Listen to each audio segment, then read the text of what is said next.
Hey Lisa, it's Jill Efron, and I'm doing my book report on the video, and I did Running for My Life by Lopez Lemon. And the book was super inspiring. It was unbelievable. I would thought it would be more about running, and it wasn't. It is the whole life story about Lopez Lemon. And he obviously did the Olympics in the end, but the whole book starts off as telling him, or him writing about him as a childhood and growing up. His story starts when he was 6 years old, and he was in church one day with his family, and these what are they called? The rebel soldiers came into their church and took all the boys from the church, and he was under his mom's arms, and they actually pulled up her arms and grabbed him and took him to a camp for him to become a rebel soldier. Fortunately, he was only 6, and he was a little guy, so while he was at the camps, they didn't really do too much with him, but some of the older boys, they would take him out and teach him how to shoot, and the older boys meaning 10, 12. While he was in these camps, there were small little tents for probably 100 boys. In one tent, there was no facilities, no bathroom, and Lopez had to make what he could of this horrible situation and put himself in a whole different mindset to actually survive for himself. They were giving crap for food. They had sand in their food. Boys have taught him that were from the same community as he was that to take the sand out of the food and what to eat. There was no bathrooms. They had to use their own tent that they were in for their bathrooms. They dug holes in corners. A lot of the boys would die in these tents. And the scary part is, this is in the 80s, and I didn't know any of this stuff was even going on. That's how secluded my life is, that I didn't even know. Bathrooms were bad, food was bad, the conditions were horrible, the rebel soldiers were mean to the boys. They would obviously beat them up, teach them how to basically take the soul out of the boys and become these bad rebels. While he was in these camps, he ran into 3 boys he calls his angels. At some point, these 3 boys and Lopez actually were able to escape the camp and left on foot. There was a hole in the fence, and they were able to get out one night, and they just ran for days. They were barefoot and just kept going and going until they could basically go no more. What they ran into was the UN soldier shed that was out there, and the UN soldiers took the boys, and the boys were like basically giving up at that point. They couldn't go anymore. They hadn't had any food, they hadn't had any water, and they were just running and running and running. The UN soldiers took them. They took them to safety, which was good.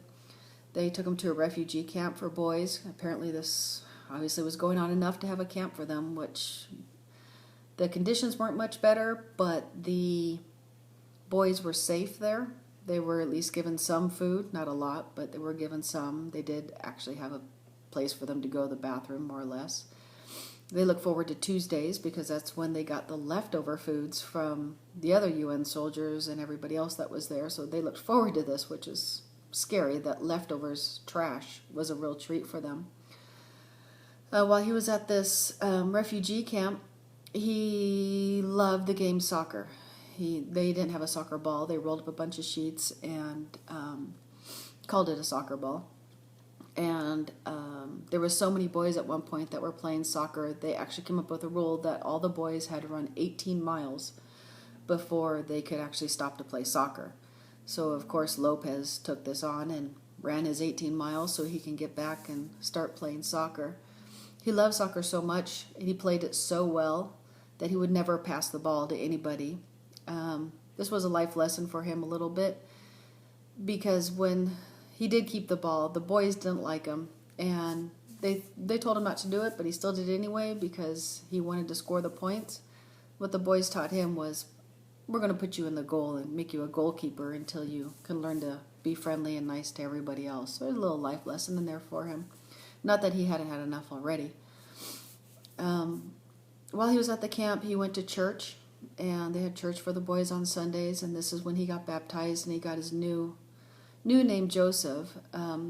Throughout the book, some people will call him Joseph, some will call him Lopez. His original name is Lom Pepe or something like that. I never could say it, but he goes by Lopez mostly. And at this church, the boys were given an opportunity to come to the United States, and in order to come to the United States, they had to write an essay in English of their life and why they think they should go to the United States. Well, eventually Lopez did get his letter out, and all the boys in his camp were willing to help him write it and did the best they can with the English. And he was selected to go to the United States. It took a few more months for him to get there, but eventually he did get into the United States. He had a whole new life experience to go through. He's never been on a plane. He's never had restroom facilities. He's never lived the life that we take for granted, which is interesting because I wouldn't know what to do anything different. On the plane ride here, he refused to eat any of the food because he thought it cost money. So he went for hours. It was like, 20 some odd hours of a flight that he wouldn't, and several different flights, that he wouldn't eat. And finally he got so hungry that he was just going to eat this and go to jail probably when the plane landed. He found out that it ended up being free.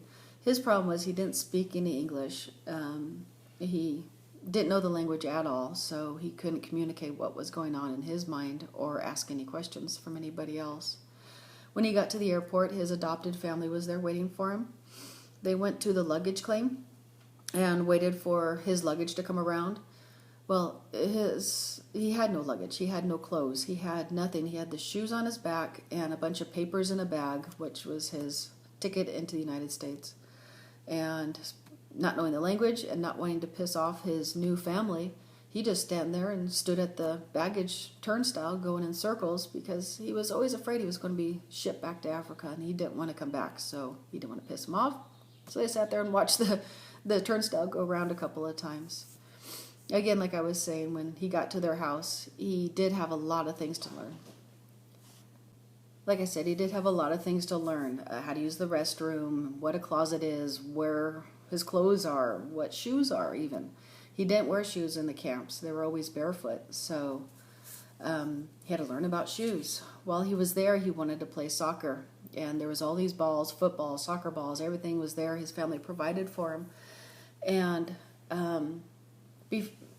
before he played soccer, he always ran his 18 miles while he was at the camp. And so he asked his dad, hey, I need to run 18 miles before I can play soccer.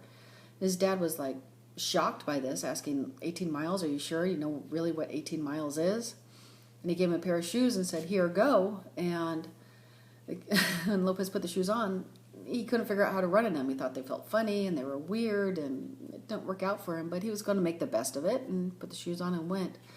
Well, his father saw him running this 18 miles just out of the blue. So he had a friend that was at the high school. He was a coach on the track team and told the coach about Lopez. And obviously he wanted Lopez on the track team, but Lopez wanted to play soccer. The track coach ran with Lopez a little bit up and down the street, and Lopez really wanted, when he was in the camps, he had seen it was the Olympics during the 80s, and saw that I think it was Michael Jordan had a jersey on that had his name on it, and that's what Lopez kind of always wanted.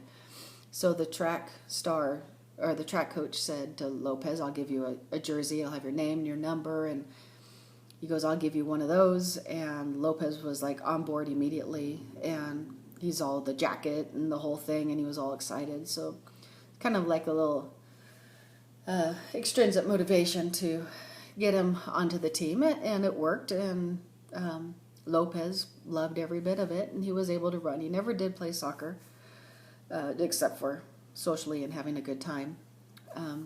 But he did run track. He obviously ran well, and he ran fast, and he beat everybody out all the time. His family wanted him to go to college. He did go to college, and he went to Northern Arizona University.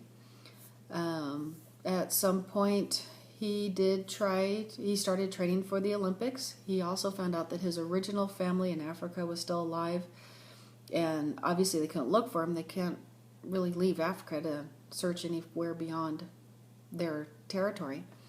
But he did find somebody who did communicate to his parents found out he was alive and started talking to them. They wanted him to come back to Africa, and he had nothing to do with that.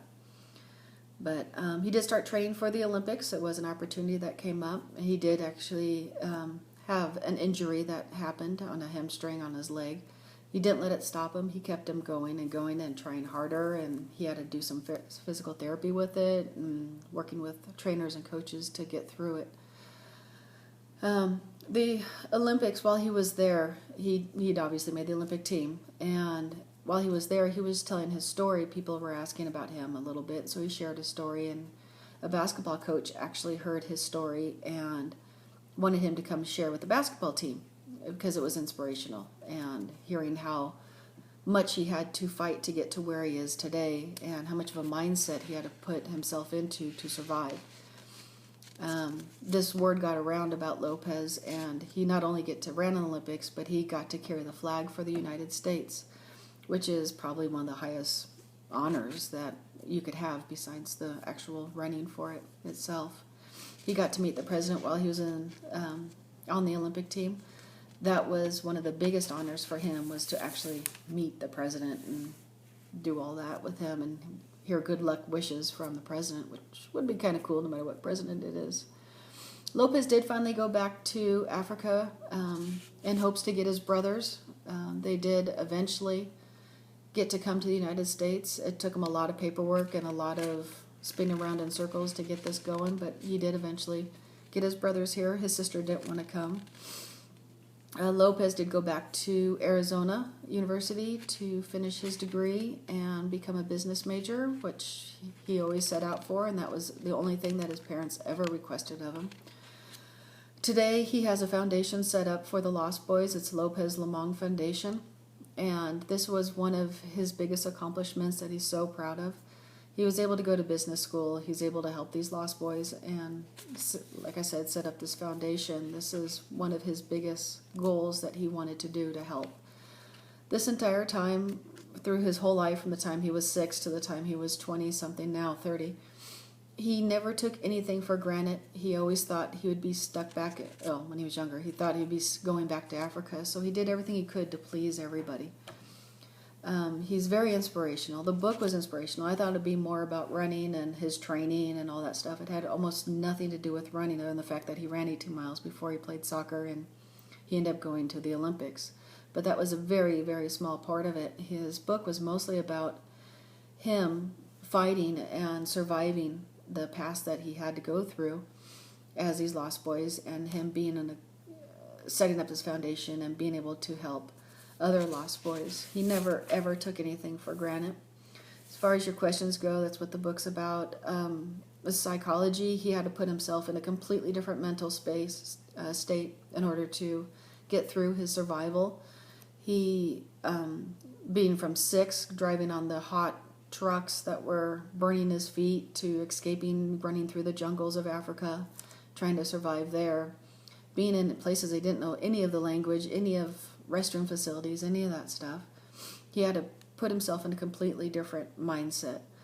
I learned a ton about this, about Lopez Lemong, and the kind of person he is. I had no clue whatsoever, and he's very inspirational. Would I recommend this book to anybody? I would recommend it to almost everybody. I'm usually a reader of dirty novels and get a kick out of those, but as I was reading this book, I had a hard time putting it down because it made me feel like I'm taking myself and what I do for granted, and I need to be working harder and be more appreciative of what I do have than what I'm missing, whether it's toilet paper on a roll or new shoes this week. It's all ridiculous when he had nothing from the time he was 6 to almost 16-ish, 10, 16. So, yeah, would I recommend this book? Most definitely. Is he inspirational? Yeah, huge. I've enjoyed the book. I've actually already recommended it to a couple other people, and they are not even athletes whatsoever, let alone runners. So, yeah, good book. Running for My Life, Lopez Lemong, awesome book. Thanks.